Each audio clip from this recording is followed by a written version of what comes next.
warahmatullahi wabarakatuh. Bertemu kembali dengan saya Nurin Tihani atau Bu Nur dalam pembelajaran biologi. Untuk itu mari kita simak bersama video pembelajaran kali ini.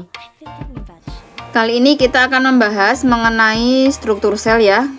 Kemarin kalian sudah mempelajari tentang sel ya, baik itu dari pengertian, sejarah penemuan, kemudian organel-organel di dalamnya. Nah, kita bahas lebih lanjut lagi mengenai struktur sel maupun organel di dalamnya. Apa saja komponen kimiawi di dalam sel? Nah, ini terdiri dari dua ya, ada dari komponen anorganik dan komponen organik. Komponen anorganik ini bersifat tidak hidup ya, misalnya air, garam mineral, dan ion. Sedangkan komponen organik bersifat hidup, misalnya karbohidrat, protein, lemak, dan asam nukleat. Untuk karbohidrat sendiri, ini ada 3 bentuk ya, ada yang monosakarida, disakarida, dan polisakarida. Nah, yang masih memiliki ikatan kimia paling banyak ini polisakarida ya, misalnya adalah amilum. Kemudian disakarida ini ikatannya lebih sederhana. Kemudian monosakarida ini sudah merupakan gula yang paling sederhana sehingga bisa diserap dalam tubuh. Karbohidrat monosakarida misalnya glukosa, galaktosa, dan fruktosa. Disakarida misalnya sukrosa, laktosa, maltosa.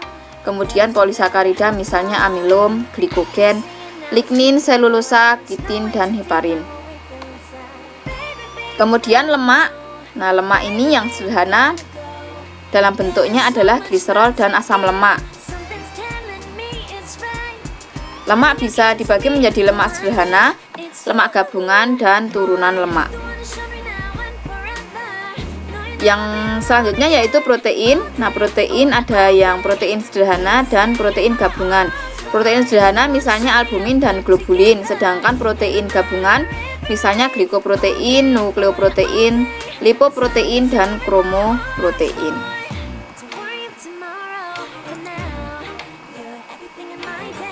Nah, kita lihat di sini adalah gambar struktur sel tumbuhan ya. Nah, sel tumbuhan termasuk dalam sel eukariotik ya, atau organisme yang sudah memiliki atau sel yang sudah memiliki membran inti. Ada vakuola, RE kasar, ribosom, membran inti, nukleus, mikrotubulus, membran plasma, mitokondria, kloroplas, dinding sel, vesikel, dan badan Golgi. Nah, ini adalah bagian dari sel tumbuhan. Selanjutnya, bagian-bagian dari sel hewan ya. Sel hewan juga termasuk dalam sel eukariotik.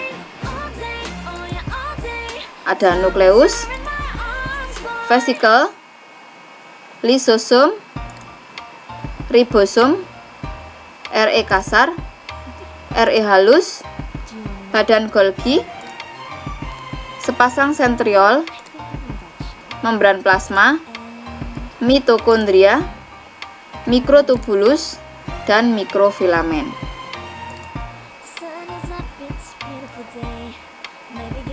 Nah, setelah tadi kita sudah mengamati bagian-bagiannya, kita bedakan dulu ya antara sel hewan dan sel tumbuhan. Nah, bagian-bagian organel dari sel tumbuhan apa saja, sel hewan apa saja. Nah, ini untuk nukleus ini dimiliki oleh keduanya. Nukleolus, mitokondria, ribosom juga sama. Nah, sedangkan kloroplas hanya dimiliki sel tumbuhan saja. RE dan kompleks Golgi dimiliki sel hewan dan sel tumbuhan. Sedangkan lisosom hanya dimiliki oleh sel hewan.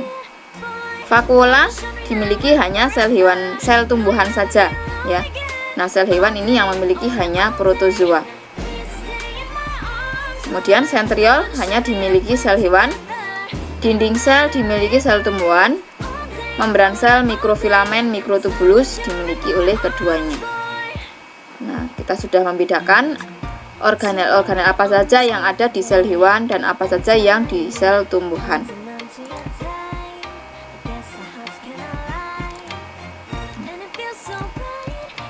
Setelah identifikasi organel yang ada pada sel hewan dan sel tumbuhan, kemudian masukkan perbedaan yang tampak ke dalam tabel ya. Nah, kita masukkan ke dalam tabel ya, inti dari organel tadi yang tidak ada pada sel hewan maupun sel tumbuhan bisa kita singkat ya. Nah, karena sering sekali ada pertanyaan, bagian yang ada di sel tumbuhan apa saja yang tidak ada di sel hewan, kemudian sebaliknya. Nah, dinding sel, kloroplas, vakuola ini ada di sel tumbuhan, sedangkan lisosom dan sentriol hanya ada di sel hewan. Organel yang lain berarti ada di keduanya, baik sel tumbuhan maupun sel hewan. Nah, bisa kita singkat, kita hafalkan atau kita pelajari dulu yang sel tumbuhan saja. Ya, sel hewannya berarti nanti ini ya, yang dua ini, lisosom dan sentriol.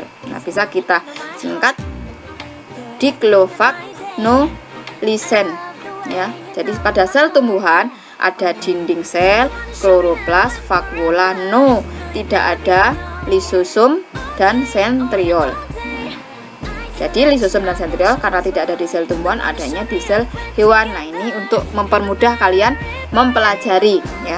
Jadi bisa kita singkat sekali lagi, diklofagnolysen.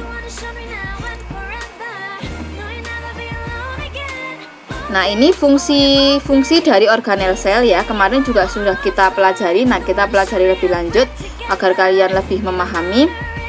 Nah, ada struktur nukleus, fungsinya untuk menyimpan informasi genetik, mitokondria untuk respirasi sel, ribosom untuk tempat sintesa protein, retikulum endoplasma untuk mensintesa lemak dan protein, kemudian badan Golgi membentuk vesikula membran plasma, dinding sel tumbuhan, akrosom pada spermatozoa, dan sebagainya.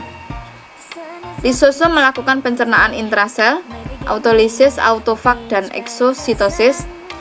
Badan mikro, nah ini kemarin ada dua juga sudah kita bahas, ada peroksisom dan glioksisom. Kalau peroksisom hanya pada sel hewan, kalau glioksisom ini lebih banyak di sel tumbuhan ya. Nah, sentriol fungsinya dalam pembelahan sel hewan.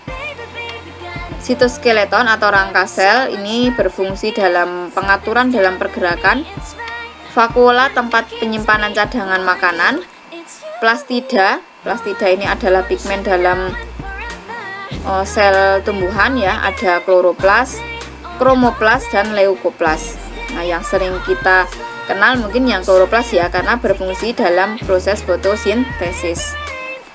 Kemudian dinding sel hanya ada pada sel tumbuhan, nah karena mengandung selulosa ya, dan berperan dalam turgiditas sel.